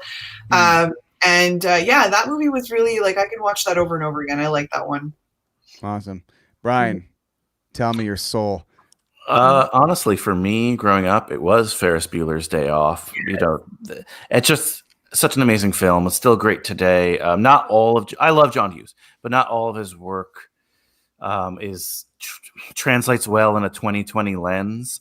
He came from like a National Lampoon school that kind of pulled no punches when it came to race and gender and some stuff like that. But Ferris Bueller is not among those that you can really nitpick today. Ferris Bueller is awesome. And Ferris Bueller was the most popular kid in school while still being a computer nerd, you know? And seeing that, I was just it was so like, he's not a jock. He's not like an asshole. I mean, maybe to his sister, but that's still fun too, you know? Like, he was able to get out of any problem and was still beloved by everyone. Is it realistic? No, but it always, you know, growing up, it made things seem possible, if that makes sense. Nice. I like that. Love that movie. It's such a classic. Yeah. Stephen Fairweather, my big oh, by the way, this is the bass player of Gob, Brian. Oh, cool. Yeah. Awesome. He said, would Audition count as a 90s horror teen film? What the hell's Audition? Ryan, you haven't seen Audition? Hey, get on that. I never auditioned for it. That's a tough watch. That's a good one. I'm trying to give Jason Greenberg pain with that pun. Let me know if he falls off the couch from it. Yeah, it's been great having you on tonight. I want to wear out our welcome. Jason Lee Rockman says, this is good, guys. Everybody out there who are catching this, Jason Lee Rockman just put out this incredible cover of this song that has so many rock stars in it, and it's a song by Faith No More, and it's called We Care a Lot, and if you want to see all the rock stars in it, just to give a few, we got people from Anthrax, Run DMC. It's funny. It's funny how Jason knows who all these guys are, and I'm the out of touch ignoramus, and I'm just like, who's this guy? He's like, that's the guy from Refused, man. I'm like, cool. But then as a result of seeing all this, I was looking up their bands, and I'm like, wow, Refused is damn good. Ryan, did you not listen to Refused before that video? Yeah, 100%. Okay.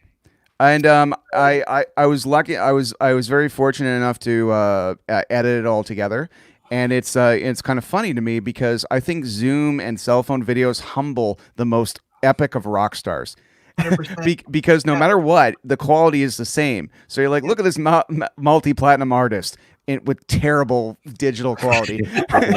And I'm only used to ever seeing them with $100,000 cameras and stuff. So that's something that Zoom has brought everybody together. We all look like crap. It's great.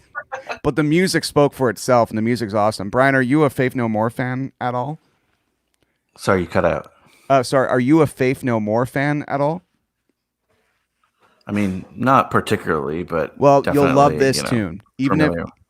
You'll love this tune if you just want to hear members of like Korn and members of Korn, Anthrax, Filter. Oh, Filter, and it's a funny thing. I haven't really, and I like this. I haven't heard Refused. What the fuck, dude? I know. I'm out and out of touch. I liked it when Green Day was a dookie. I haven't really talked about this a lot, probably yet, but whatever. It's my show. Why not? What I loved about this particular song and the way the cover was done, and Liz, I hope you enjoyed the song because I know you're a big Faith No More fan. Yes, I cried. Like literally, I was in tears. I'm like, this is so awesome because it's a lot of my favorite. Yeah.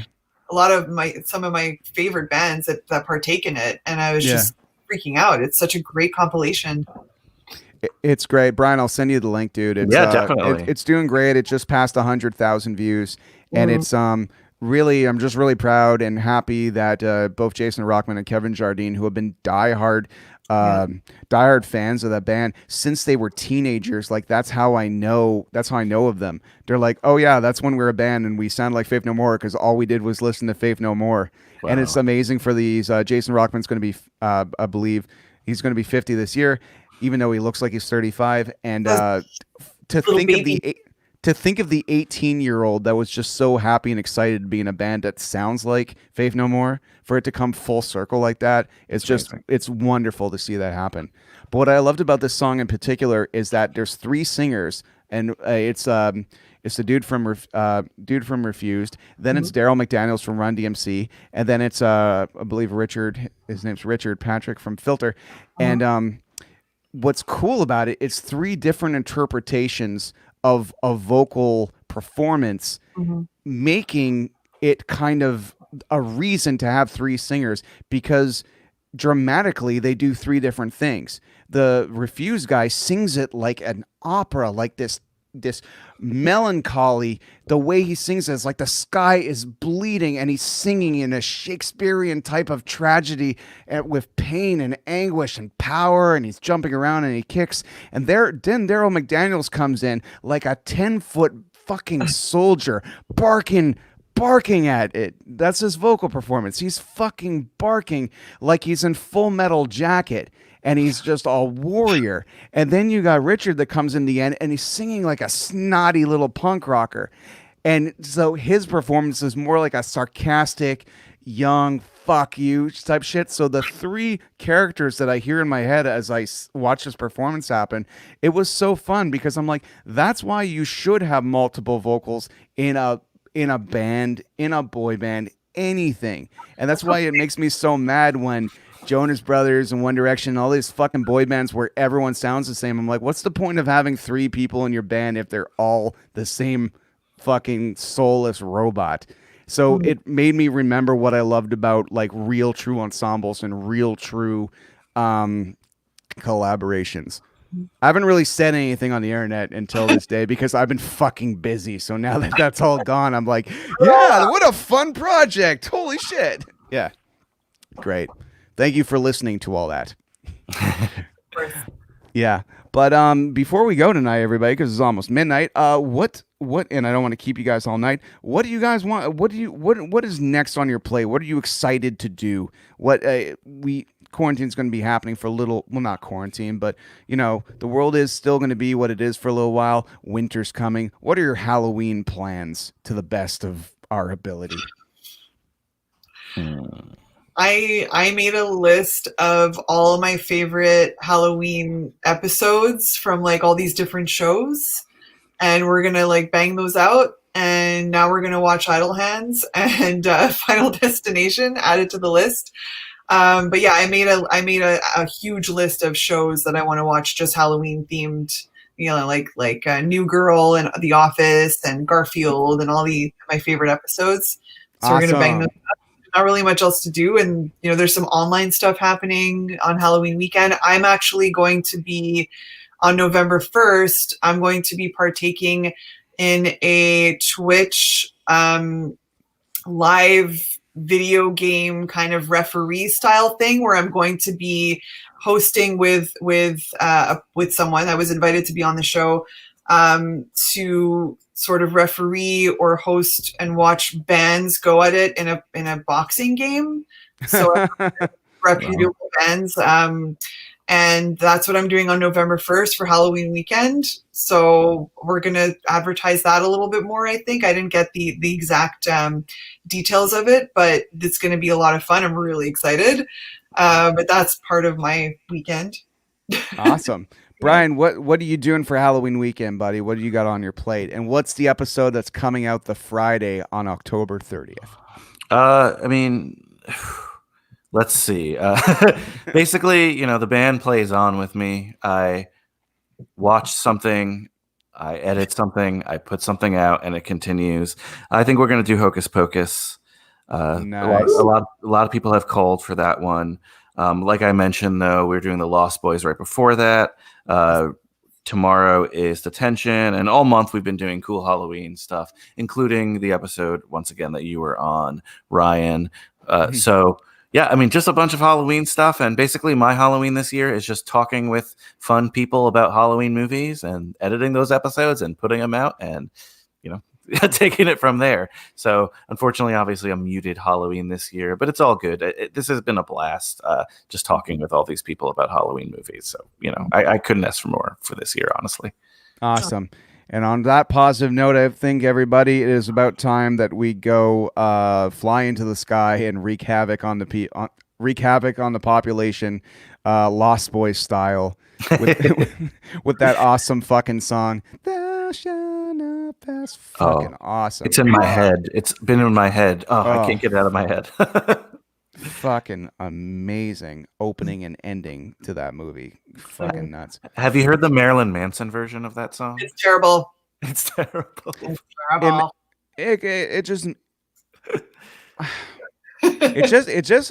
There's just some special things about original songs. We Care a Lot Not included, because I think I know it's sacrilege to you, Liz, but as someone who wasn't a diehard Faith No More fan, it's the version I know. Oh, I love it. It's the version that brought me into it, and the dual layer vocals, all that kind of stuff. But I think they took a cover and they elevated it, and they made it this fun collaboration, almost party.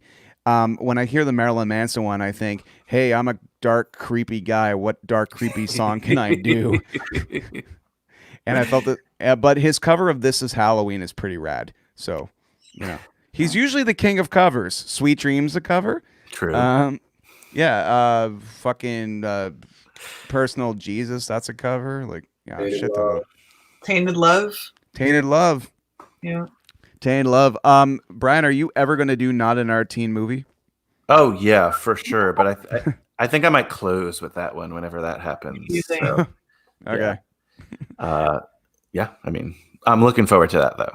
Awesome. All right, everybody. Thank you so much for watching the show. This was a lot of fun. What a nice panel. What a nice way to spend a Thursday evening. I will see all of you later. And everyone out there, if you are horror fans, I have 2 original cast members of Are You Afraid of the Dark coming on my other show on Sunday night at 6 o'clock. I have Gary, I have Ross Hall, who played Gary, and I have Daniel DeSanto, who played Tucker, and they're going to be sharing their Are You Afraid of the Dark memories, and we're going to have a good time. And next Thursday, everyone watching, me and Patrick Reed Johnson are going to be doing a watch-along of his classic movie that not enough people have heard of, starring Christopher Lloyd, a strictly Halloween movie called When Good Ghouls Go Bad. And it's absolutely magic, but no one's ever heard of it. So I was going to bring it up before, but it's not a high school movie. It's kind of a pre-high school movie. But it's just, if you want to see some Halloween magic, definitely check out When Good Ghouls Go Bad, starring Christopher Lloyd. Anyway, thank you everyone for watching. See you next time. Bye. Bye. Thanks Thanks again.